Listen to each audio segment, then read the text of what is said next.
भारत ने पाकिस्तान को 228 रन से हरा दिया है, खुद 356 रन बनाए। पाकिस्तान बुरी तरह स्ट्रगल करता रहा, 100 रन से कम के स्कोर पर आधी टीम चली गई थी और बाकी जो टीम थी वो भी आउट हो गई। 8 खिलाड़ी आउट हुए, बाकी 2 खिलाड़ी पाकिस्तान के अनफिट हैं। जो बाकी का टूर्नामेंट है उसके लिए भी कंसर्न्स पैदा हो गए हैं। सिक्कू भाई हमारे साथ मौजूद है, रज़ाक भाई भी हमें ज्वाइन करेंगे। सिक्कू भाई, आपसे अभी बात भी हो रही थी, इंतहाई बुरी परफॉर्मेंस, ये तो रुक ही नहीं सके हैं। पाकिस्तान 228 रन से हारा है।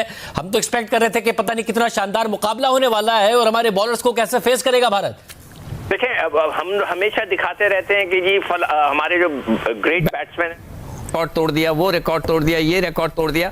आज जो सही रिकॉर्ड टूटा है वो ये है, जो बहुत ही शर्मिंदगी वाला है, कि भारत ने कभी भी इतने बड़े मार्जिन से पाकिस्तान को नहीं हराया था जो आज उन्होंने हमें हरा दिया है। और इसका मतलब है कि मैं फुल क्रेडिट दूंगा इंडियन टीम को कि वो बहुत ही ज़बरदस्त खेले। आप ये देखिए कि उनके स्पिनर्स ने 5 आउट कर दिए, उसके कुलदीप ने, जो यादव था, यादव ने, तो जो चाइनामैन गुगली करता है, तो क्या हम नहीं ढूंढ सकते कि हमारे पास एक का इब्रार था, कि हम उसको ट्राई नहीं कर सकते अफगानिस्तान के खिलाफ, कि करा कर देख लेते कि क्या वनडे में हो सकता है वो मिस्ट्री बॉलर भी कोई कामयाबी हमें दिलवा सकता था। भाई ट्राई तो करने में कोई हर्ज नहीं था, मगर हमने कुछ नहीं किया।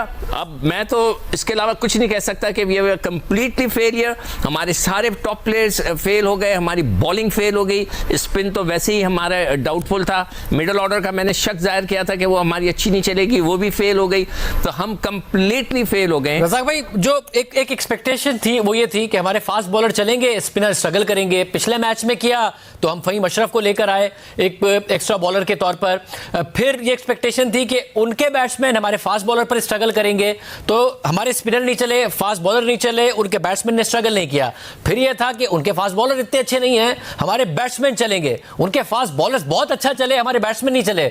ये तो हर डिपार्टमेंट में हम आउट क्लास हो गए, जो इतना बुरा हारे। ओवरऑल देखा जाए कि हमारे जो स्पिनर्स हैं बेसिकली वो विकेट नहीं ले रहे, क्योंकि विकेट स्पिनर जैसे कुलदीप यादव ने बॉलिंग की है, तो ये ऐसा होना चाहिए टीम में। टीम को हमेशा फास्ट बॉलर पे डिपेंड नहीं करना चाहिए कि वो 8-8 9 आउट करके देंगे तो हम आराम से 200 कर लेंगे, 250 कर लेंगे। हमारी बदकिस्मती ये है कि हमारी इंटेंट जो है ना वहाँ पे बिल्कुल ज़ीरो हो जाती है जब हमें 350 या 300 नज़र आता है। ये भी फिगर है, ये भी करने वाले होते हैं। जब आप ये करते हैं तो बड़े नाम होते हैं, आपके बड़ा नाम होता है। वर्ल्ड रैंकिंग नंबर 1 का मतलब ये नहीं है कि अफगानिस्तान को हरा दिया तो आप नंबर 1 पे आ जाएंगे, नेपाल को हरा दिया तो नंबर 1 पे आ जाएंगे, श्रीलंका को हरा दिया तो आप नंबर 1 पे रहेंगे।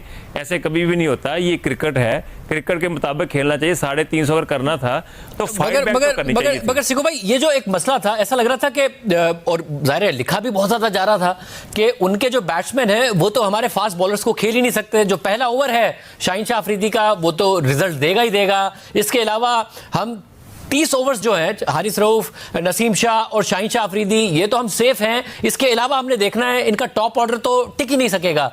वो सारे के सारा ऐसा लगता था आज के मैच में, हालांकि उसमें बहुत सारी रियलिटी है पीछे, मगर मिथ था जिस तरीके से खेले। 2 ही खिलाड़ी आउट किए हमने 356 के स्कोर पर, जिसमें टॉप के दोनों ओपनर्स ने 50-50 किए। फिर केएल राहुल, इतने दिन बाद उनकी वापसी हुई और सवालात पैदा हो रहे थे कि भारत अगर जा रहा है वर्ल्ड कप में तो उनकी बैटिंग तैयार भी है या नहीं है। केएल राहुल 100, कोहली 100, अब तो ये सवाल हो रहा है कि शायद वर्ल्ड कप ही कोहली का है जो होने जा रहा है। ये हुआ क्या अचानक?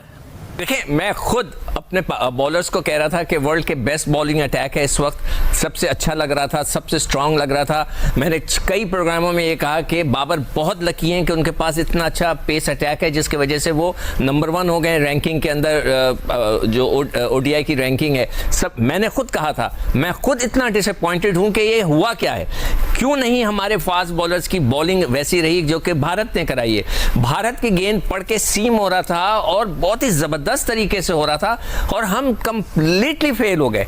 वो जो पहले 2 ओवर थे उसके शाहीन के, हम एक्सपेक्ट कर रहे थे कि वो हवा में स्विंग करेंगे, उन्होंने गलत लाइन पे गेंद कर दी, टांगों पे गेंद कर दी, छक्के खा लिए, उनके ऊपर रन पड़ गए। तो मैं खुद इस वक्त ऑनेस्टली स्पीकिंग शाहजेब, मुझे खुद नहीं समझ में आ रहा कि हमारा जो बेस्ट बॉलिंग अटैक, जिसको मैं खुद कह रहा था कि वर्ल्ड का बेस्ट, वो फेल हो गया। अब हमारे लिए सर्वाइवल हो गया है कि हम सर्वाइव करें श्रीलंका का मैच तो फाइनल में पहुंचते हैं। अगर श्रीलंका का मैच बारिश के नज़र हो गया तो फिर समझ जाएं कि हमारा कोई चांस नहीं रहेगा फाइनल में पहुंचने का। तो I am disappointed. 5 over 6 over सिर्फ आके आपने खेलना था, उसके बाद आप भी ऐसे रन कर रहे होते। आपको आइडिया ही नहीं है। बारिश होनी है, आपको किसने बोला कि बारिश नहीं होगी कल? और बारिश होनी थी। तो कप्तानी, आपको कब लगा कप्तानी में फ्लॉ है? Basically Babar Azam is always a good batsman, he always a good player, but he not a good captain at all. क्योंकि good captaincy आप दसुन शाना का, he's not performing, but he's a good batsman. Oh sorry, he's a good captain. Tembam Babuwa, you see, South African captain, he not scoring from last 1 year. He is still a captain because he is a good captain. Captain बनने के लिए captain वाली skill चाहिए। मैं वैसे नहीं बोल रहा कि पाकिस्तान ने आज 350 run, India is a good team, he can score 450 as well, लेकिन कैप्टनसी नहीं थी। आप ग्राउंड के अंदर देखे ना, रिजवान खड़ा हुआ है कीपिंग पे, इतना क्राउड भी नहीं है कि इतना शोर आ रहा हो, कोई शोर नहीं आ रहा था। आपने एक भी दफा फील्डर्स को वार्म अप किया? फील्डिंग भी बहुत बड़ा आज के जो बड़ा स्कोर हुआ है उसमें पाकिस्तान की फील्डिंग के ऊपर एक सवालिया निशान है। अंडर 50 दोनों प्लेयरों के 50 के नीचे दोनों के कैच ड्रॉप हुए। जब आप कैच ड्रॉप करोगे मतलब आप मैच ड्रॉप कर रहे हो, एक फ्लैट विकेट है, बैटिंग विकेट है, आपकी बॉलिंग चल नहीं रही, उस दौरान अगर कोई कैच निकलता तो आप कैच भी ड्रॉप कर रहे हो। मिस फील्ड आपकी बार बार नजर आ रही है, कप्तानी नजर नहीं आ रही थी। और वो जज्बा, वो बॉडी लैंग्वेज जो कल जिस बॉडी लैंग्वेज और जिस जज्बे के साथ कल पाकिस्तान मैदान में उतरा था, आज वो बॉडी लैंग्वेज मैदान में नजर ही नहीं आ रहा था। कप्तानी नजर नहीं आ रही थी, फील्डिंग बिल्कुल नजर नहीं आ रही थी। ये भी बहुत बड़ा सवालिया निशान है। और दोनों सेंचुरियां होने में, जब आप 50 के नीचे दोनों प्लेयरों के कैच छोड़ोगे तो सेंचुरियां तो वो मारेंगे। आप उनको मौके फ्रेम कर रहे हो, जब मौके मिलेंगे वो मारेंगे। वो बड़े बैट्समैन, वो बच्चे तो नहीं है, वो गली में खेलते हुए बच्चे तो नहीं है ना। कुछ भी बोल रहे हैं हारने के टाइम पे। ऐसा तो पहले नहीं बोले थे, बाबर ऐसा है, बाबर वैसा है, कुछ भी बोले। बाबर के जैसा कैप्टन नहीं है, बाबर इतना भारी प्लेयर है, कुछ भी बोल रहे हैं, कुछ भी बोल रहे हैं। सर देखो, गेम है, टीम नंबर 1 इंडिया है, इंडिया रहेगी। मेरा ख्याल है पाकिस्तान की जो बॉलर है वो थोड़ा ओवरडू किया उन्होंने। दे वर ट्राइंग टू हार्ड और they were overdoing themselves in the beginning, so I think that lost a little bit of momentum, and then जब बारिश हुई, बॉल गीली हुई तो वो स्लिप हो रही थी हाथों से भी, और फिर हारिस रऊफ इंजर्ड हो गए। India India India India, Bharat माता की जय, come on India, we are. आपको क्या लगता है पाकिस्तान से गलती कहाँ पे हुई है? पाकिस्तान से मैं समझता हूँ कोई गलती नहीं हुई, बिकॉज यहाँ पे ग्राउंड के अंदर बॉलर के लिए कुछ भी नहीं, बहुत ही फ्लैट विकेट है, बाउंसी वो तो है। और टॉस में हमें पहले बैटिंग करनी चाहिए थी।